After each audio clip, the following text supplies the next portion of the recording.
up, guys? It's your boy, Barca Boy 103. Today we're going to be reacting to the Barcelona news over the past probably 12 hours or so. Firstly, the forensic investigation on Bartomeu's board has been done in a press conference literally, a few hours ago. It went on for like 2 hours. I'm going to try and summarize it in about 10 minutes, but all I can say, it's absolutely crazy. Now, of course, window's now closed. We're not going to be focusing on the summer. Two objectives for the summer. Firstly, of course, on Erling Haaland. Apparently, Real Madrid are not going to be going for him now anymore, and just opens the path even more up to Barcelona. But of course, Barcelona have to find the money and also qualify for the Champions League to even have a chance at Erling Haaland.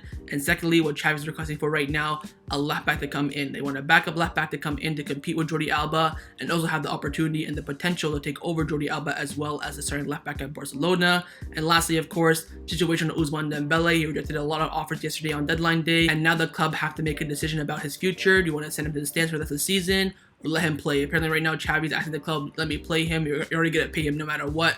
I want to play him. He's going to be a great asset and help us get Champions League football. But the club at the moment are a bit skeptical and don't want to play Dembele anymore. They want to send him to the stands for the rest of the season. But before we get into it, make sure you guys smash that like button down below. Let's try to get to 300 likes on this video. It'd be very much appreciated. And also make sure you hit the subscribe button down below if you haven't already. And let's get into it. Let's start off by covering the forensic investigation presentation that took place literally just a few hours ago. My god, they went in depth. They went on for 2 hours. My goal right now is to just summarize it for you guys for the next 10 minutes or so, and let's get into it. Let's not waste any time. Firstly, Juan Laporta started by saying that very dubious operations were detected. All of them have been investigated. An agency investigated and found unwarranted and disproportionate payments were found. We don't want to be the ones to complicate the situation and actions that led to Barcelona's situation. We inherited an economic situation with an astronomical debt and great loss. And we want to show this because the Socis and Culés have the right to know what the previous board did when they ran the club. We are here to explain in further details, and we also filed the complaint to the prosecution office. Now, Economic Vice President Eduardo Romeo came up and started talking about some little numbers. Firstly, when we arrived at the club, we found that we had no money and a lot of debt, and there was also no money to pay the player's salary as well.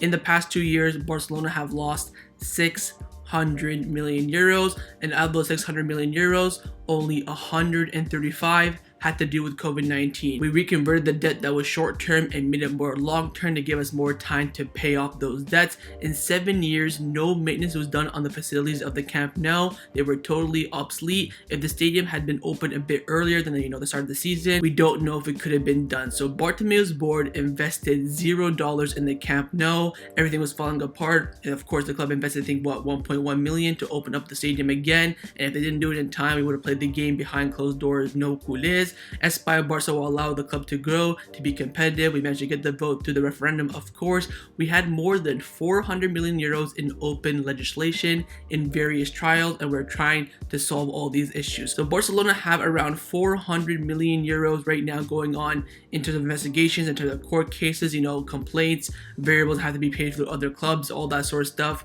We have 4 million euros in that. And right now at the club, we have a negative budget of 450 million euros. Right now, the club's account, the balance is negative 450 million euros. The salary bill right now, fundamental, we are currently 40% above competitors, and that was totally unsuitable situation. To this date, we have saved 159 million euros from the club's wage bill. And you know what?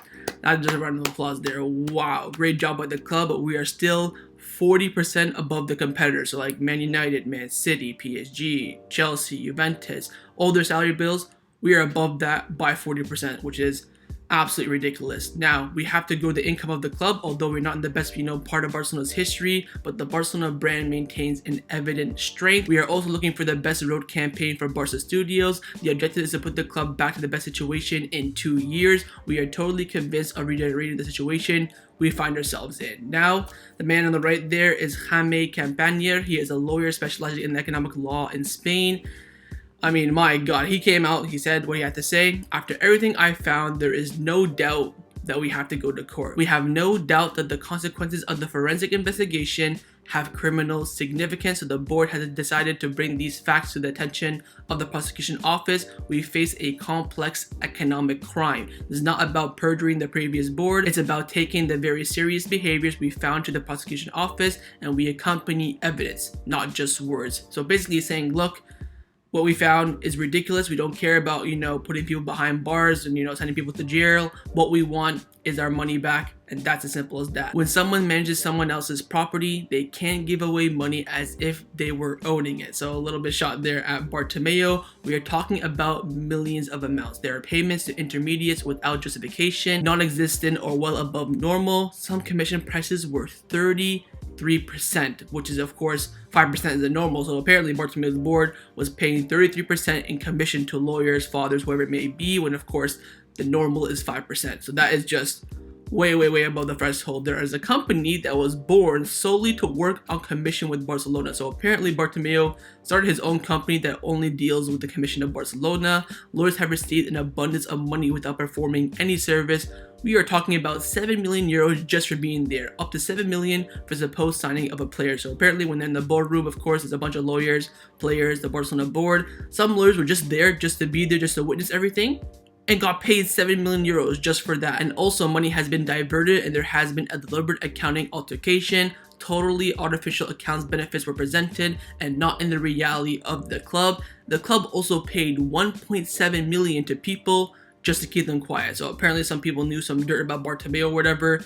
He paid them 1.7 million euros just to shut up. And there's also indication of illegitimate payments of 15 million euros to a club for rights to young players. So apparently also Bartomeu paid clubs 15 million euros to have, first come, first served basis on some of their young players, which is just way too much. Why would you pay 15 million euros just to have first dibs on a player? That's how much you're gonna pay for the player. You can pay, 100K or something like that, not 15 million euros.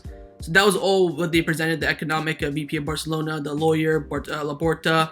And now Laporta opened the floor for questions. He answers some questions and he starts out by saying, we imagine a bad economic situation at the club, but this has definitely exceeded our expectations. The prosecution office must determine if this constitutes a crime, not us. We are neither policemen or judges. We simply fulfill our obligation, which is to bring these actions to the knowledge of the socios and the culés, and who will determine if this is a crime or not? It will be the prosecution, of course. There was a reoccurring modus operandi that avoided the internal controls of certain operations. That also the most serious thing for me, the statutory controls that did not go through controls of the board of directors. So apparently the previous board snuck around all the checkpoints to make all this possible. We are talking about millions of amount of money, millions of dollars in commission, totally off the market value. If someone has taken money from the club, should they be punished? The problem right now, it's very serious. A forensic investigation does not rule out any behaviors. The prosecution, of course, in the end, will make their determination.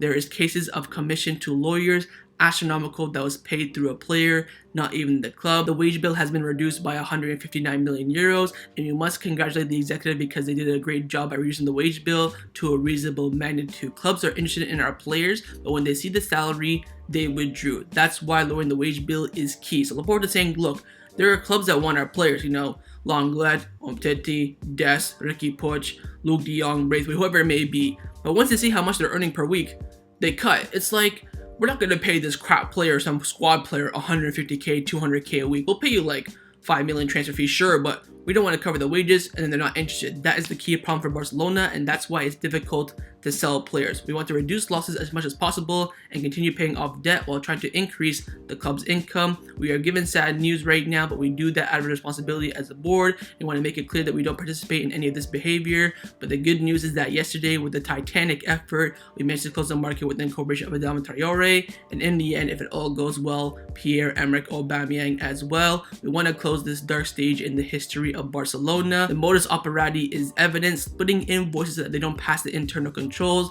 is a practice that has been done habitually with the previous board of directors. Again, they were cutting through checkpoints so that way the money couldn't be tracked, but in the end they end up tracking it. There are payments to journalists with dubious cause. So apparently some journalists were paid rightfully for information in the media, but some were paid to talk bad on players and talk good on the board as well. Then he was asked about Ousmane Dembele. I don't know what he has to do with this, but he answered the question in pretty big length. He said that, well, Ousmane said that he wants to renew and the offer was good. Then all of a sudden it became an economic issue, and we told him that it was already good enough. The agent took a position in not saying anything. Dembele wanted to accept the renewal, but then they wanted more money and the issue got stuck. And his agent in all of the situation did not say anything, and that for me has consequences. We've done everything possible and he hasn't accepted. We were very surprised he didn't accept the offer from England yesterday. He prefers to stay here, but it's not good for him or for the club either. What happened with Dembele is difficult to understand. He's now in the squad and Xavi must work on the present but also in the future, and we probably won't have Dembele in the future. We think Ousmane Dembele has an agreement with another club and that's why he does not want to renew his contract. So pretty much he's saying, look, we tried everything, he didn't want to renew, his agent doesn't say anything. Now there's consequences, which of course frozen out for the rest of the season. We'll talk about Ousmane Dembele near the end of the video. Then about Aubameyang again, he said that Aubameyang documents were entered 1 minute before midnight. I mean, can this club be on the skin of their teeth at any moment? My freaking god, we apparently submitted the documents to La Liga at 11:59. Again, in the summer we did the same thing with Luke de Jong, and now in the winter, again, 1 minute off the deadline, but in the end, Aubameyang is a Barcelona player. We'll not be pointing fingers at anyone. It'll be the prosecution office that does so. Those who signed the operation were those who had the power to do so. The prosecution office will determine if these people had criminal conduct or not. Whether I like to see former board members in prison? No, I don't want to see hurt to anyone, and I don't want to have any personal interest. We have done our exercise and our responsibility for the Sochis, and for us, we don't want to be blamed. So again, Laporte is saying, look, I don't care if they go to jail or not. All I want is justice. And also, he was asked about how much the damage the board cost in terms of money, and he said there's over, this is not the exact amount, there is more than 30 million euros in damages from the former board according to forensic investigation. So apparently the club, of course, they took money in and out, but overall they cost the club more than 30 million euros, and that's what Juan Laporta wants justice for. He wants that 30 million or above 30 million euros back. He doesn't care if they go to jail or not. He wants that money back. I have not spoken to Bartomeu yet, but I am open to speaking with him if he considers it. We never close the door to any dialogue whatsoever. There are other irregularities that have been detected as well, but we can't give those details right now. We will provide evidence if the prosecution office requests so. We are open to helping them in their investigation. What I would never do is payments without cause, pay for a concept that's not true, that's false, and of course disproportionate payments as well. What I would do is say if a player costs, for example, 17 million euros and turns out the father wants 40 million euros, I'm not going to do that deal. And I will also not hide what is paid. I will not mask reality. I will explain everything. And that concluded the press conference. And pretty much the final point there from Laporta. He said, look, the reporter asked about Haaland, but he's kind of referencing here Neymar and Haaland as well. He said that, look, if a player costs 20 million euros, but the father and the agent are asking for 40 million euros, that deal makes no sense, and I will not do that deal. And of course, if I do end up doing that deal, I will communicate everything to the associates, to the culés, and of course, in the end, I will do what's best for Barcelona. That's why I'm the president, which you completely understand. But he's saying, look, if the player costs, let's say, 75 million euros, Erling Haaland, and the father and the agent are asking for 50 million euros combined, that deal makes no sense, and we will not do that deal. So that's what he's saying. And that's pretty much it. Of course, this investigation will go on for a while. They said in the press conference it'll go on for a few years, but with Barcelona's stature, hopefully they want to make that process go faster in the next few months. But again, I mean, my God, Bartomeu has really cost and really damaged this club a lot, but hopefully, justice will be served. Let's now discuss some of the transfer news over the past 24 hours. Of course, now the window is closed, and we did manage, like we said, at the last minute to sign Pierre-Emerick Aubameyang. Mundo Deportivo came out saying that Barcelona are expected to announce Aubameyang signing in the next few hours. Of course, I am uploading this around 9 a.m. Canada time, so hasn't been announced quite yet, but once I upload this video, probably will be announced in the next few hours. There is talk that his salary will be around 5,000 euros per week until June 30th. The condition will improve after that. He has made a great sacrifice. So of course, what we're hearing right now, Aubameyang has left for free from Arsenal, signed that pre-contract with Barcelona for 6 months on 5,000 per week, of course, but of course he has an option to extend for another year, and he'll get like a proper salary, which will probably give you like around 100,000 euros per week or something like that. So he's made a sacrifice. We appreciate that. And in the end, he will be wearing the Blaugrana shirt very, very soon. And also, Josep Pradral, the host of El Chiringuito TV, he came out saying this before the press conference of Juan Laporta that we just talked about. He said that Arsenal terminated Pierre-Emerick Aubameyang's contract at 11:58 p.m. yesterday. So we submitted the documents at 11:59, and his contract got terminated at 11:58. I mean, call it cutting short. Like, my God, we were on the verge of not completing this, and a minute to spare, and we got it done in the end. And lastly, the big question right now about Aubameyang, will he be playing in the Europa League? Javi Miguel from AS came out saying that everything indicates that among the 4 new signings, Pierre-Emerick Aubameyang will not be registered for the Europa League. In any case, it will be either Aubameyang or Adama who will be executed. Alaves, Ferran Torres are surely in. So again, for the Europa League, you could only register 3 new players from the January transfer window, and of course, we made 4 signings: Dani Alves, Ferran Torres, Adama Traore, and Pierre-Emerick Aubameyang. So one of these players cannot play in the Europa League. Right now we're hearing in the media, some people are saying Aubameyang, some people are saying Adama Traore. I don't know who it is. It'll be official very, very soon. I think in the next 24 hours, maybe tomorrow's video we'll know for sure.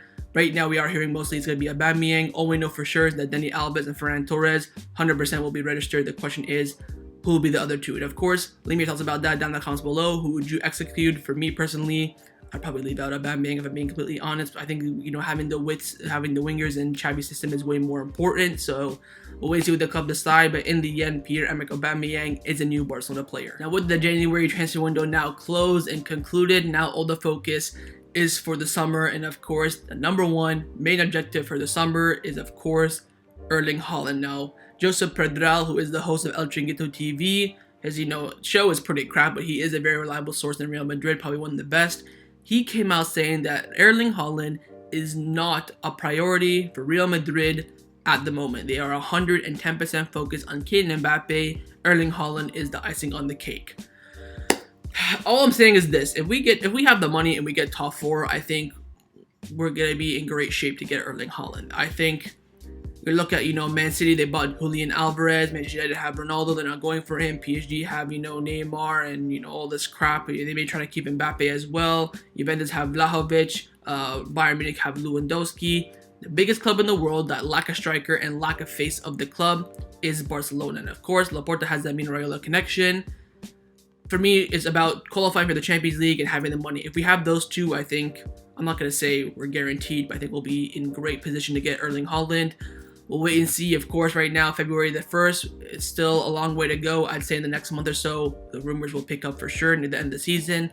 Haaland will have to make his choice. Of course, will he leave Borussia Dortmund or not, that's still in the air. Again, if we qualify for the Champions League next season and we do have the money, I think Barcelona are in great shape to sign Erling Haaland this summer. Now, along with a striker, another objective for the summer is to sign a new left back. Now, we're hearing right now in the media that Xavi's a bit disappointed for not getting a left back in the past January transfer window. But in the summer, alongside the striker, it will be another priority as well. Of course, all the money we have will go towards Erling Haaland, but all the extra money we have will be going towards a left back. Now, of course, 2 big names on the table right now. Firstly, Jose Gaya, but for Jose Gaya, not looking too good. We're hearing good reports are coming in from Valencia's media saying that Jose Gaya is clear. He only wants to continue at Valencia. He's not hearing other proposal, and negotiations right now for his renewal are going very well. Small ambition for a great player. What can you do? It is what it is. Hopefully, Mateo Alemán can, try and convince him with his previous history, but I think right now Jose Gaya is looking very unlikely. Again, if he renews his contract, him to Barcelona is over. If he doesn't renew, I think there's a great possibility. We'll have to wait and see at this point, but right now the media is saying that he's going to be renewing his contract with Valencia, which means that the Barcelona this summer is off. Now, we do have a backup option for Jose Gaya, and that is Alex Grimaldo. Gabriel Sanz from Deportivo came out saying that Alex Grimaldo was on Barcelona's agenda, but there was no salary margin to carry out his arrival yesterday. And also Benfica were reluctant to let him leave in January as they didn't have an alternate option for him, but he will be the objective in the summer in that left back position. I think Grimaldo is a great second option. I think, Spanish, former La Masia player. He's played for Barcelona before, knows the system, knows the style, speaks the language. Great option, 20 million euros, something like that's what he'll cost. I'll take him 100%. I think Tagliafico right now, it's over for him. He's, of course, 28, 29, coming to the end of his career, or coming to the end of his prime careers. He is cheaper, but I think Barcelona now will focus on that future in the left-back position, who can compete with Jordi Alba, but also who can take over Jordi Alba as well. So we'll wait and see in the summer. Striker will be the priority, but also a left-back will be high on that list as well. Now, the final topic that I want to discuss before I end off this video is give you guys an update on the situation of Ousmane Dembele. Now, of course, we had some quotes already from Juan Laporta, so we already know the gist of his situation, but let's go through it. Of course, yesterday he was offered all over the place on deadline day, but in the end he stayed. Candace came out saying that Ousmane Dembele stays at Barcelona. PSG and Chelsea were options, but it was difficult to do the deal in January. Spurs also called as well, but Dembele didn't even consider that as an option. Hanina from Kope came out saying that Dembele stays. Of course, he had several options. Firstly, PSG via the swap deal, an option that Barcelona was not convinced by. Spurs couldn't afford the player's salary, and Chelsea were interested, but were not very convinced about the player and the operation as well. But now the situation gets worse. We're hearing news that Barcelona want to terminate the contract of Ousmane Dembele. TV3 came out saying that Barcelona right now are considering giving Ousmane Dembele the letter of freedom. Alfredo Martinez, probably the best source in Barcelona on paper, on the Theru of course, he came out saying on deadline day, none of the teams interested could pay what Dembele was asking for. Barcelona are considering giving him now the letter of freedom. Gabriel Sanz from Deportivo came out saying that Barcelona are very angry with Ousmane Dembele's attitude. They understand that he has not behaved well with the club, and there will be a meeting today to analyze his future, and Barcelona are even considering terminating his contract. Of course, the meeting has not happened as of yet, but it should be happening today according to reports. Also, Deportivo came out saying the option of terminating Ousmane Dembele's contract and paying him whatever is left is on the table for Barcelona. The club will make a decision soon. But lastly is the hope for Ousmane Dembele, and that is Xavi. Javi Miguel came out saying that Xavi is not in favor of leaving Ousmane Dembele in the stands if he ends up staying. The priority was to sell him, of course, but if he does end up staying, he prefers that he can help the team until the end of the season. He'll talk to the club if necessary. So the club want him to leave. They'll even pay him off right now just to get rid of him. They don't want his face anymore in the Barcelona shirt, in the training station whatsoever. But Xavi's saying, look, if he's going to end up staying, if he's going to end up, we're going to end up paying him, let's play him because he can help us a lot. No, it's a big fat no for me. I don't want to see this Ross Clot in another Barcelona jersey ever again. He, disrespected the club. He had an agreement with the club. Then he spat on the face and asked for more money. I don't care. I don't want to see him. I know we owe like, what, 200K a week from now until June. It is what it is, but I don't care. I want to, I want to do as much damage as I can on him as he did to us. Of course, he cost us a freaking, I want to swear, but I don't want to edit the bleep.